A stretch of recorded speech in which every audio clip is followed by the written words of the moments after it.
अस्सलाम वालेकुम नाज़रीन, मैं हूं सोफिया सरदार। आप देख रहे हैं समाज टीवी। सबसे पहले शामिल करते हैं आज की अहम खबर। शोरकोट से खबर शामिल करते हैं हमारे सिटी रिपोर्टर सदुर रहमान की रिपोर्ट के मुताबिक महकमा औकाफ की मुबीना गफलत के बाइस शहरियों ने कब्रिस्तानों में कब्जा करना शुरू कर दिया। खाना बदोश लोगों ने कब्रों की बेहुरमती के साथ साथ कब्रों के ऊपर ही अपने खैमे लगाए हुए हैं।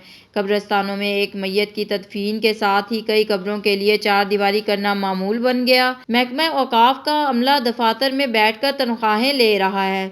शहरियों का कहना है कि महकमा औकाफ के आला अफसरान इसका नोटिस लें और तमाम खाना बदोशों को कब्रिस्तानों से कहीं बाहर भेजा जाए।